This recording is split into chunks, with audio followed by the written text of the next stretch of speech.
scare with a tropical storm in the past week. I was out of town, you know, for the holiday weekend at the Indy 500 in my old stomping grounds where I grew up. But fortunately, I wasn't here for the worst part of it. But it doesn't sound like it did much damage. But it did kind of give us the early wake-up call that it's hurricane season. Absolutely, it gave us a little, as you said, a wake-up call, because normally don't see storms that early in the season. It's usually June, late June. Late June, maybe you might get something fired up out there just to kind of remind everybody of where we're at. But this is about the earliest one that I can remember. Yeah. And maybe it was a good thing for this area, because now I hear a lot of people talking about storm preparation. Yeah. I was at a meeting the other day. Getting ahead of the game a little bit. Yeah, with a bunch of other business owners, and a business owner who has nothing to do with insurance stood up and said, I need all of you here in this room to make sure that you're prepared for hurricane season. Make sure that you fire up your generators and make sure that they're working, and make sure that you're buying plywood now rather than the week before the storm hits. And you know, it was gas.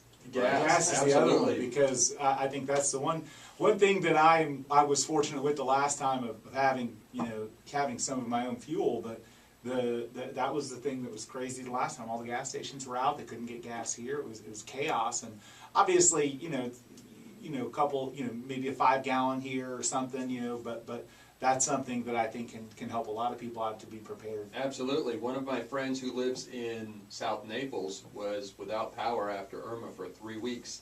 They were having to drive from South Naples all the way to North Fort Myers before they could find gas stations who actually had electricity where the pumps worked. Yeah. So it was an 1.5-hour drive in some cases, because you were driving very slow because a lot of debris on the road. And then when you got there, it was an 1.5-hour wait in line to get gas, and then it was another 1.5-hour drive back to South Naples. So it was kind of a mess. So it's kind of funny. I went to for the hurricane last year. I went to Destin. You kind of had you guys know Bob Corcoran, our real estate coach, lives there. So we went to kind of hunker down at his place, and you know, on our way back.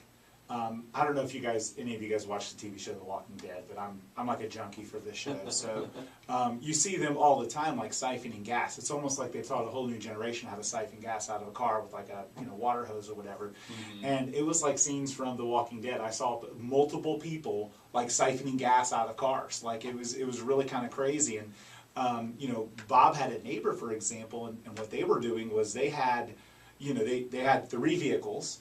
But they had only one vehicle that was like their storm vehicle. It was like a Range Rover, you know. So that's the vehicle they piled into for the storm. But they couldn't get gas anywhere, so they were siphoning gas out of their other cars, get it into, you know, to kind of consolidate it. So it was just kind of funny. You know, when I saw that, I was like, man, this seems like kind of like the Walking Dead TV show with people siphoning gas out of their cars. But that's, you know, what you have to do when there isn't any other supply. Yeah, in desperate times, you do what you have to do. So.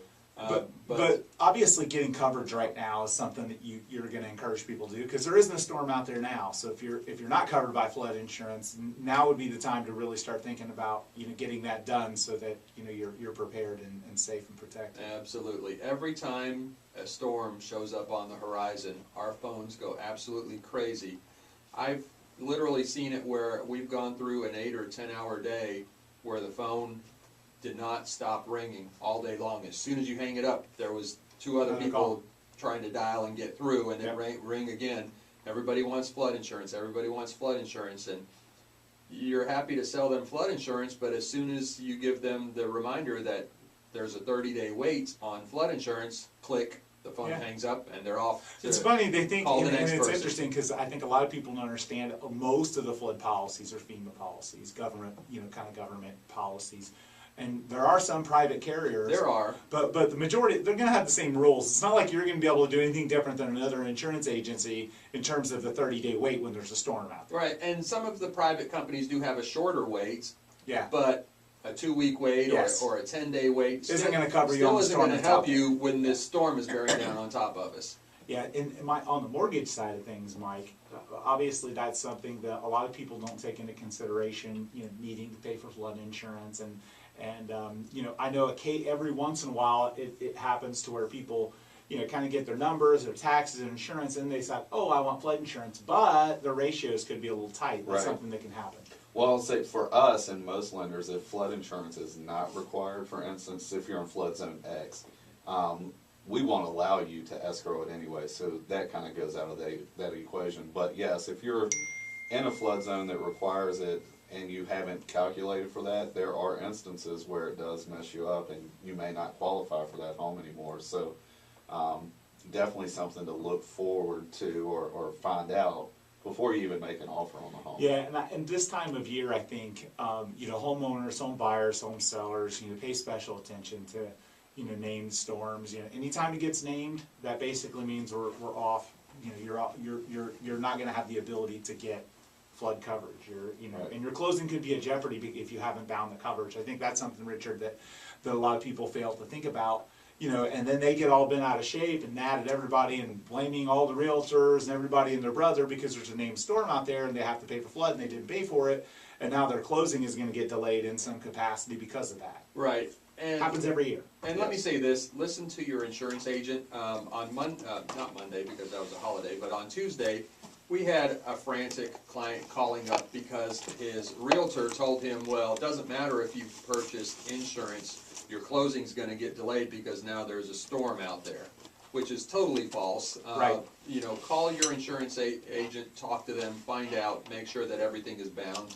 Because as long as it's bound ahead of time, before the storm shows up on the horizon, you can still move forward with your closing. Isn't it funny how realtors, we become experts on everything? Right. Well, I mean, it is kind of funny though, because, there are, I've talked on the show several times about how there's a lot of new agents getting into the business, but I'm seeing more and more, agents kind of lawyering, playing insurance agent, moonlighting as mortgage lender, giving advice to people that, because they haven't been maybe appropriately trained because there's so many new agents getting in, but really leave that up to that professional. You as a real estate agent, you don't have to know all the answers. You just need to know the person that does know the answers in a situation. That's it. And so when I hear things like that, I cringe, thinking that, man, how could a real estate agent possibly think to tell that to a customer? Instead of actually talking to an insurance agent or getting educated, why wouldn't they just say, you know what, I'm not really sure, let me find out. Right. That's the best advice. One thing I wanted to follow up too on what we were just talking about with the storms, that's not just your flood insurance, that's your homeowner's insurance as well. So right. If there's a storm approaching, definitely make sure that you get your insurance Correct. bound. That way you can still move forward with that. I mean, and it makes logical sense. I mean, look, if an insurance carrier doesn't want to take on that risk if there's going to be a storm, right. It's just logical. Like, right. why would they? That would be like saying, hey, there's a guy breaking into my car right now. He's almost got the car started. Can I go ahead and get insurance now? Mm-hmm. No, you can't. So, Darcy, obviously working with a lot of home sellers, hurricane season is one of those things that's nerve-wracking for them. Any advice you can think of to give the home sellers to prepare them for, the challenges that present themselves when, there's a storm coming through, whether it's a tropical storm, named storm, or hurricane? Well, I think you use the best word, and that's prepare. And I think that a lot of people don't get prepared, like Richard said, until it's too late and you have to wait in line and you're out of plywood and you don't have the supplies, there's no generators there. It's be prepared, and we go through this every year. It's nothing new. So have a prepared plan and stick with it and have your family all on the same page, and that's the best you can do.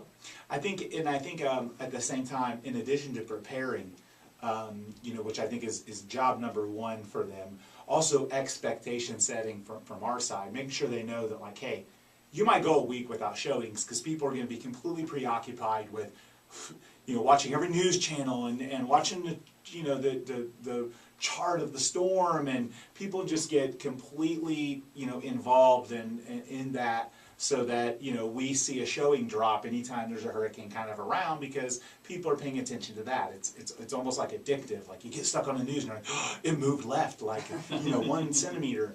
So the expectation setting, but also accentuating, if you have a home that has features that make it safer, less likely to flood, the elevation of the home, if you have shutters, if you have, certain construction things that were done that make it safer, when the hurricane season is top of mind for people, and that's kind of in their mind, you know, accentuating some of those things your home has makes it more desirable because it's kind of out there. So it's really, really important. Make sure your agent knows.